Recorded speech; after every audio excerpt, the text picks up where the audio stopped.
अस्सलाम वालेकुम। Combo water proofing शुरू करने से पहले आपने एक स्लैब की अच्छी तरह क्लीनिंग करनी है। उसके बाद आपने जो भी इलेक्ट्रिकल के पाइप डालने हैं, ये देखें, पाइप डाल कर उनके ऊपर मोटर लगा देना है। पाइप चाहे आपके वाटर टैंक के हों, गीज़र के हों, चाहे आउटडोर के हों या सीसीटीवी कैमरास के हों, सारे पाइप आपने इलेक्ट्रिकल डाल के उनके ऊपर मोटर लगा देना है। और उसके बाद आपने जो 2 इंच के पाइप छोड़े हैं, जो आपको रिक्वायर्ड हैं पीपीआर वर्क के लिए, या 3 इंच के पाइप, ये देखें, स्लीव्स के लिए वो छोड़े हैं, उनको छोड़ के बाकी जो एक्स्ट्रा पाइप्स हैं आपके, वो आपने कट करके साइड पे कर देने हैं। और इसके साथ साथ आपने जो रेनी वाटर की ड्रेनेज के लिए जाली लगानी है, ये देखें, इस जाली को आपने जो कंक्रीट होती है उससे 5 सेंटीमीटर आप रखना है, इससे ज़्यादा आप नहीं रखेंगे। 5 सेंटीमीटर मैक्सिमम आप रख सकते हैं। इसके बाद आपने इलेक्ट्रिकल पाइप और जाली वगैरह लगा के सब कुछ करके स्लैब को अच्छी तरह क्लीन करना है। और उसके बाद आपका जो केमिकल है, जो आपका फोम है, वो लगेगा। तो ये देखें, अभी इन्होंने फोम लगाना शुरू कर दिया है छत पे। तो ये क्या होता है कि एक केमिकल होता है, इसको पंप के साथ ऊपर इसका छिड़काव करते हैं और वो साथ में वो फोम बनता जाता है। ये देखें, वो केमिकल सबसे पहले साइडों पे लगा रहे हैं। फोम लगने के बाद ये देखें, आपका फोम जो है वो तकरीबन हाफ स्लैब पे कंप्लीट हो चुका है। तो फोम लगने के बाद इसके ऊपर बिचुमन पेंट है वो लगाते हैं। तो अभी ये देखें, फोम सारा लग चुका है और उसके जो आपने फोम लगाया पूरी स्लैब पे, उसके ऊपर ये देखें बिचुमन पेंट लगा दिया गया है। तो अब इसको क्या करेंगे कि बिचुमन पेंट है, इसको ड्राई होने का टाइम देंगे।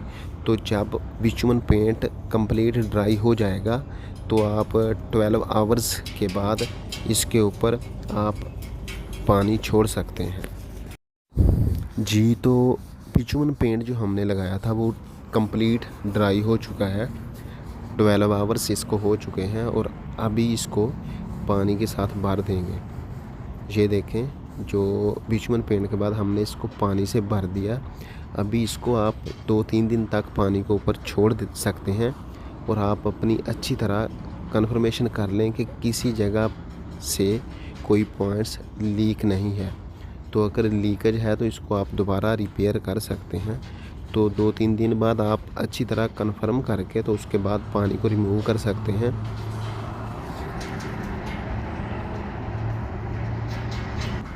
अच्छी तरह कंफर्मेशन के बाद हमने चेक किया, किसी भी जगह पे लीकेज नहीं थी, तो हमने पानी को रिमूव कर दिया। ये देखें, कंप्लीट वाटर को रिमूव कर दिया है।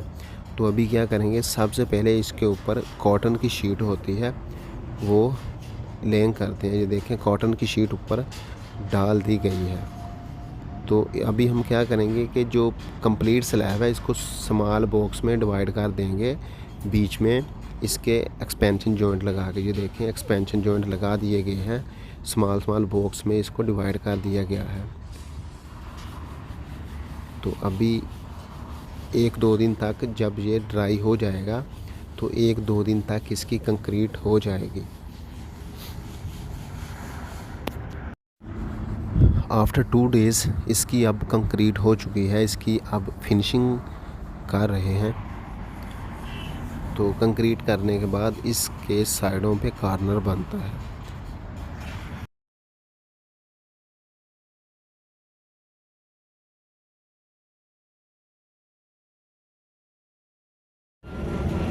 तो कंक्रीट के बाद सबसे पहले साइडों पे कॉर्नर बनाया जाता है। ये देखें, इसको गोला कहते हैं। साइडों पे ये गोला बना दिया गया है। जो आपने आउटडोर के लिए पीसीसी की है, उसकी साइडों पे भी जो आपके पीपीआर के लिए पीवीसी के पाइप्स हैं, उनकी साइडों पे भी आपने जो कॉर्नर है वो बना देना है, ताकि किसी जगह पे कोई लीकेज ना आए फ्यूचर में।